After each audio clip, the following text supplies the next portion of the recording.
and I have the privilege of being joined this morning by special guest John Atchley from South Pacific Bible College as we continue our Advent series, journeying towards Jesus and celebrating his birth on Christmas Day. And we're sort of looking this week at the Old Testament and types of Christ, these individuals and these moments that foreshadow Jesus and his mission. So good morning, John. Thank you for joining me today. Hello, good morning. Good to be here. Always good to be here. Okay, so I understand that you want to look at someone whose name is pretty difficult to pronounce and also quite interesting, Melchizedek. Yeah, that's right. So this is a character who turns up in the Old Testament and is just like really mysterious and strange. I've just been doing Hebrews with the students at the Bible College here, and we had to figure this out because he turns up in Hebrews 7. So in Genesis 14, if we go way, way, way, way back, Abraham, a great father of the faithful, he's just heard about something that's happened. The king of Sodom has gotten into a battle royale, and all of these other kings are involved, and it doesn't go well for him. So they take away plunder from Sodom, and some of that plunder includes Abraham's nephew Lot.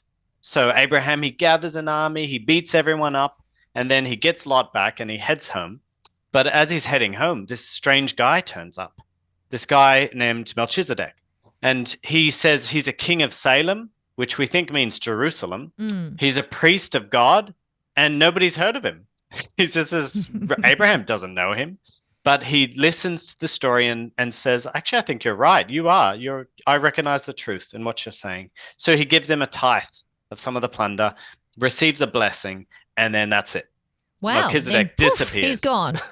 He's gone. He's out of there. Yeah, his head's back on his way.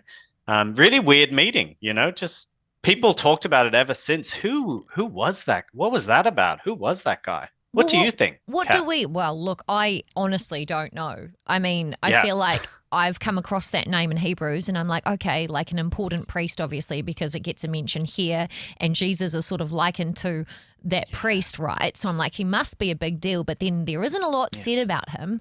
So what do we know, John? No, that's exactly it.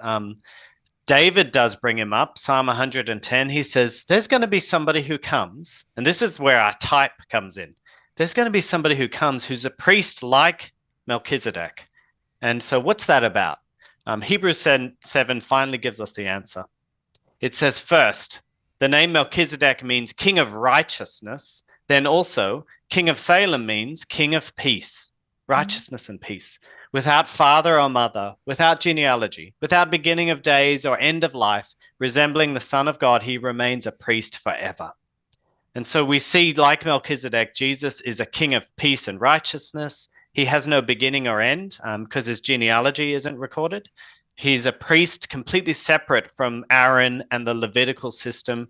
And Jesus himself is separate from that system. He's from the tribe of Judah, the tribe of kings. He's not a Levite. He has technically no right to be a priest. But then we see long before Aaron and the Levites, there was a priest already of God. And that's just like him. Jesus is our priest forever, without beginning or end. And I can see a commonality here, the fact that there's a lot of mystery, because the thing is, Christ and how it all works really is a deep mystery to us, where we have to just put our faith in what we don't quite understand, but we have to trust God with it. Yeah, that's right. And we're so thankful when the scriptures reveal some things to us, but God hasn't revealed every little thing to us. And so we're left just wondering sometimes and trusting, like you said. And we want to find out more, and we explore and we talk about it and we pray about it. But often we do have to say, God, it's in your hands. I guess, I don't know. It's in your hands.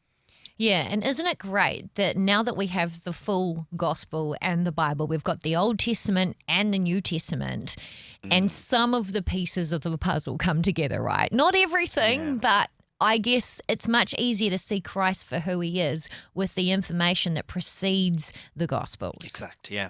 Because, that's right. I guess Melchizedek, we'd have no idea what that's about. It's just a story that we don't.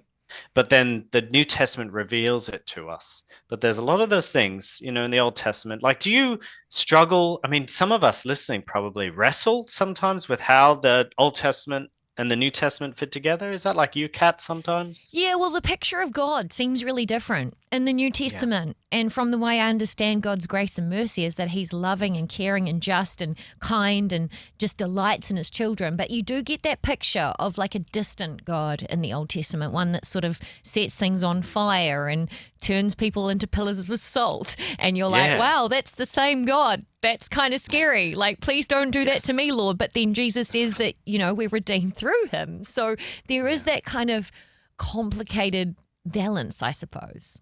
Yeah.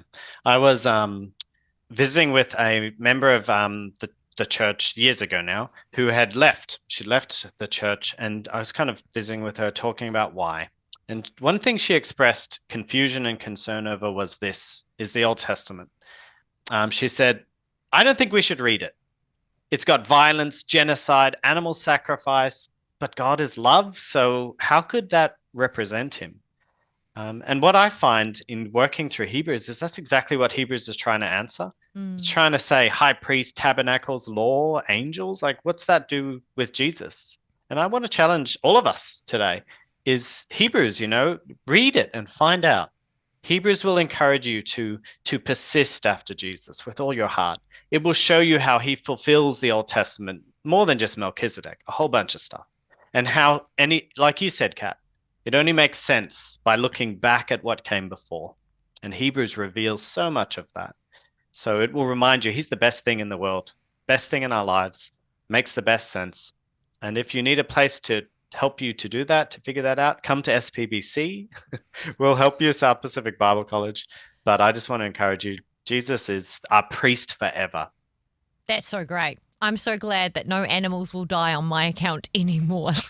That really is good news. Well, thank you so much, John Atchley, for shedding some light on this interesting, mysterious character, Melchizedek, in the Old Testament and what it points to in light of Jesus Christ. And like you said, John, like if you're interested in studying theology or getting deeper in your biblical journey, you can always check out spbc.org.nz.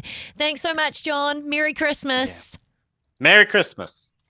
Amazing. I hope you enjoyed that as much as we did. Yeah, don't forget to like and subscribe and turn your notifications on so you don't miss the next video. We'll see you in the next one.